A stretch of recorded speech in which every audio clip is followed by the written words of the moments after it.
We have not seen the impact in the last 2 months of the Middle East war in terms of energy price transmission.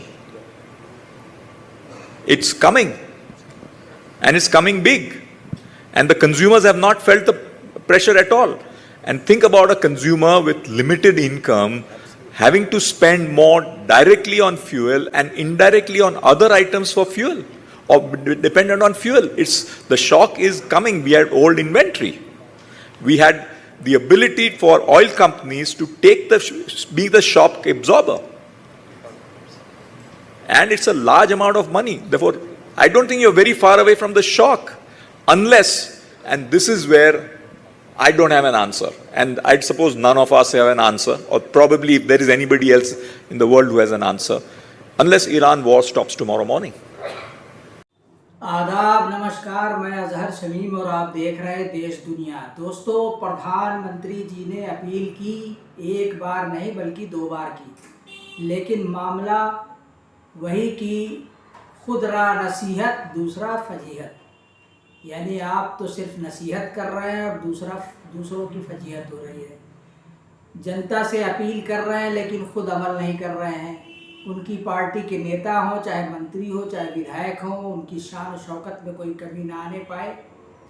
और ख़ुद हमारे माननीय जी जब पहुँचे गुजरात और सोमनाथ पहुँचे तो उनके काफ़िले में सैकड़ों गाड़ियाँ थीं, और ख़ुद प्रधानमंत्री जी का ये वीडियो वायरल है कि किस तरीके से सैकड़ों गाड़ियों का काफिला उनके साथ साथ चल रहा है।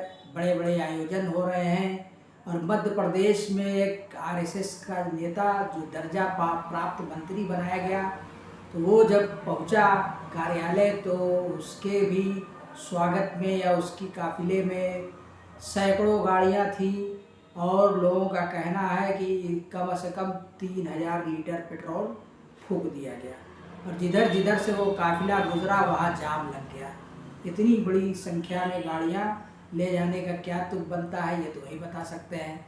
और वो भी ऐसे समय में जब खुद प्रधानमंत्री जी अपील कर रहे हैं देशवासियों से कि वो फ्यूल बचाने पर काम करें, नाजायज़ ईंधन खर्च न करें, खाने का तेल भी कम से कम प्रयोग करें, गोल्ड न खरीदें, और इसके बाद भी अगर उनके नेता मंत्री नहीं सुनते तो ये तो बड़ी ही शर्मनाक बात होगी और बड़ी ही अजीब बात होगी। बहरहाल, एक जज साहब का वीडियो वायरल हो रहा है कि बेचारे साइकिल से कोर्ट जा रहे हैं, तो अब इस पर भी लोग कमेंट कर रहे हैं।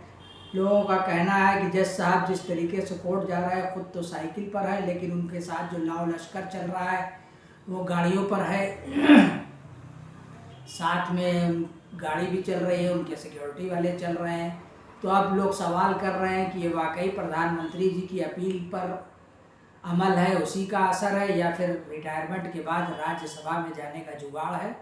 अब ये तो वही बता सकते हैं भैया, हम क्या कहें। तो दोस्तों, देश की स्थिति वाकई ख़राब मालूम हो रही है। अर्थव्यवस्था लग रहा है डूब रही है, सिंक हो रही है, और तभी इस तरीके की चीज़ें हो रही हैं और अपील की जा रही है।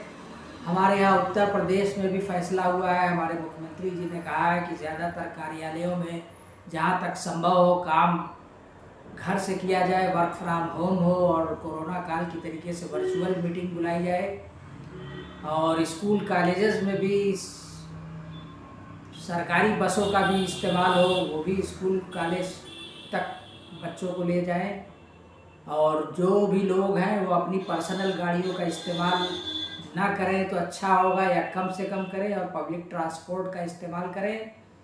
तभी विदेशी मुद्रा को बचाया जा सकेगा, जो भविष्य के लिए ज़रूरी है, और हमारे देश की अर्थव्यवस्था को कुछ हद तक संभाला जा सकता है। दोस्तों, आपका क्या विचार है? आप भी अपनी राय ज़रूर प्रकट करें। इस चैनल को लाइक करें, शेयर करें, सब्सक्राइब करें, और अगर प्रोफाइल पर हमारे मौजूद हैं तो अभी तक फॉलो नहीं किया है तो फॉलो ज़रूर कर लीजिए। शुक्रिया।